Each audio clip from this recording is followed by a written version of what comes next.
السلام علیکم ورحمۃ اللہ۔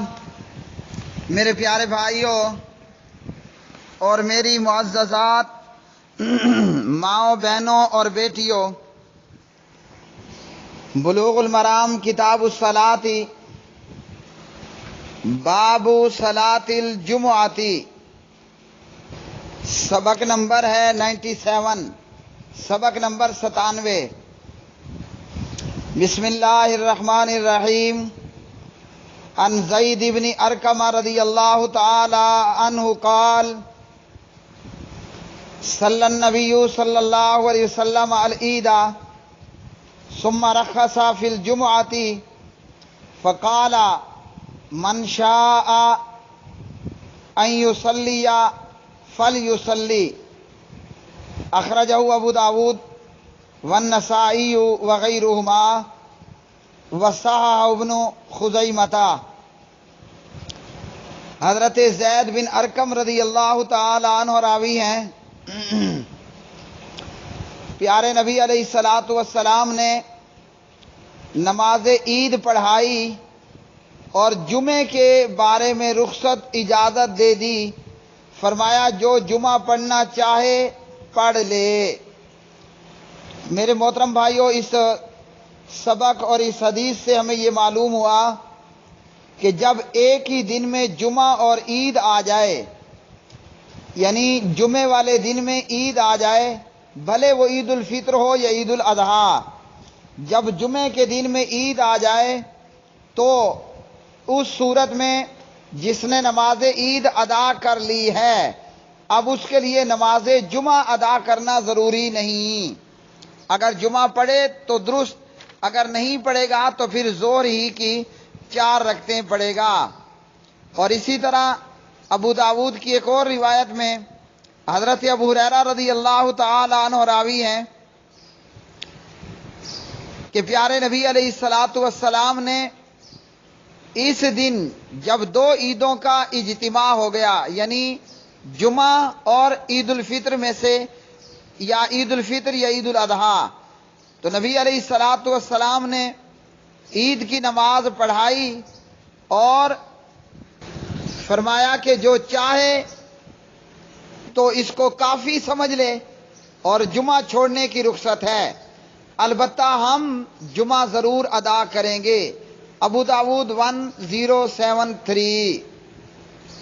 اب ان حدیث سے معلوم ہوا کہ جمعہ اور عید ایک ہی دن میں آ جائے، یعنی جمعے کے دن عید بھی ہو جائے تو عید پڑھ لینے کے بعد، عید نماز ادا کر لینے کے بعد بندے کو اجازت اور رخصت ہے، چاہے تو جمعہ پڑھے چاہے تو جمعے کو چھوڑ دے، اور اگر جمعہ چھوڑے گا تو پھر وہ ظہر کی 4 رکعت پڑھے گا۔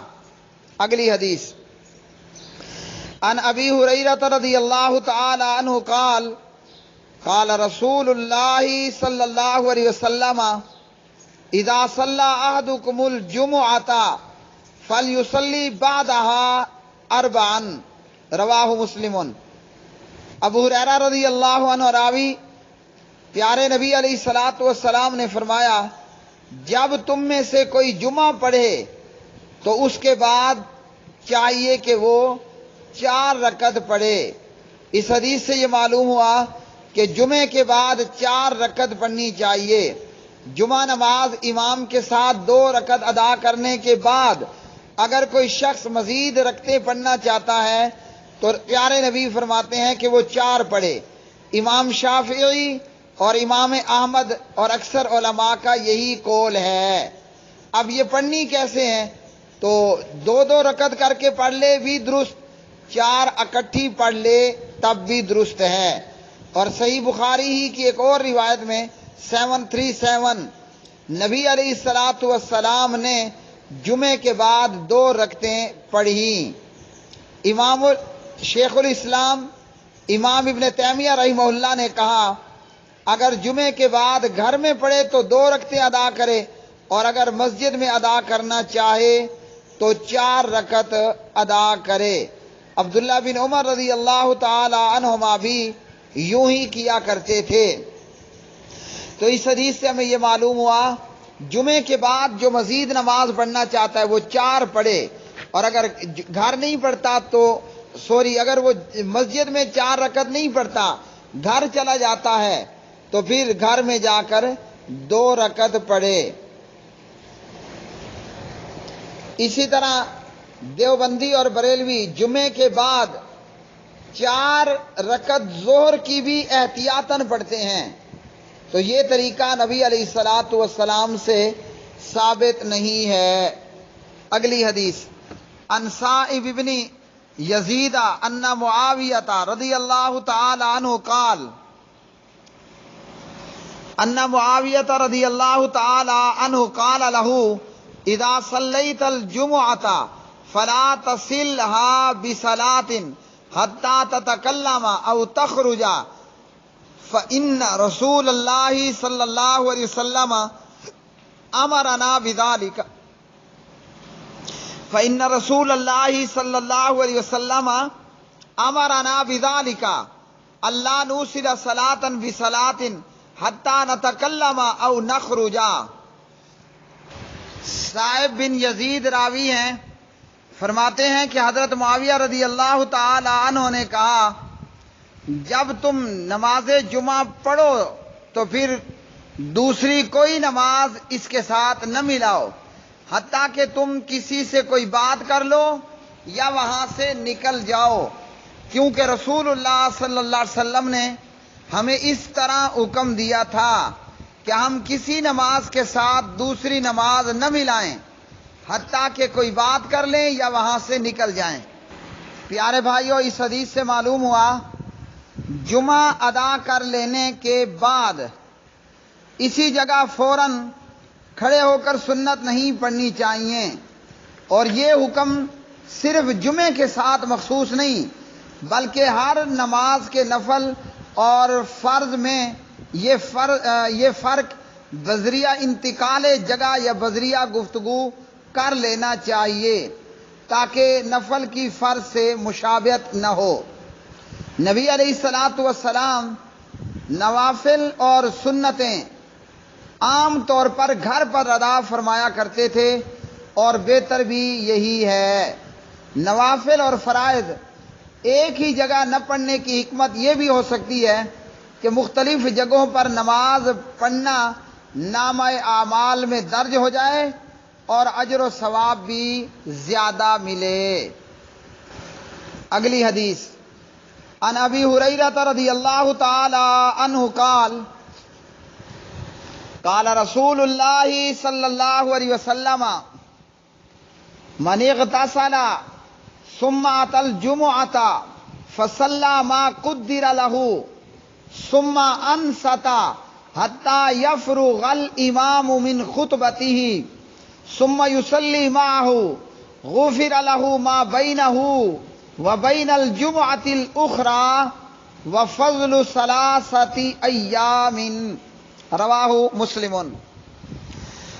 سیدنا ابو ہریرہ رضی اللہ تعالی عنہ راوی ہیں، فرماتے ہیں کہ پیارے نبی علیہ الصلوۃ والسلام نے فرمایا جو شخص غسل کر کے جمعے کے لیے آئے پھر نماز پڑھے جتنی اس کے لیے مقدر ہو، پھر خاموشی سے اس وقت تک بیٹھا رہے جب تک کہ امام خطبہ جمعہ سے فارغ ہو جائے، پھر امام کے ساتھ جمعے کے فرض ادا کرے، اور فرمایا تو ایسا کرنے والے کے لیے اس کے 2 جمعوں کے درمیان کے گناہ معاف کر دیے جاتے ہیں بلکہ مزید 3 دنوں کے بھی۔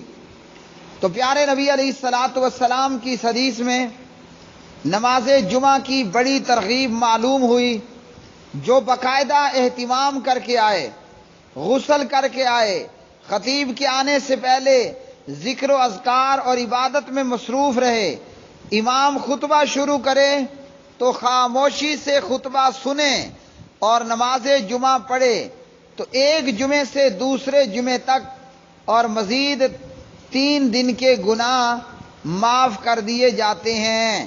کون سے گناہ؟ صغیرہ گناہ۔ کبیرہ گناہوں کے لیے باقاعدہ اہتمام کے ساتھ توبہ کرنا ہوگی، صحیح مسلم وغیرہ۔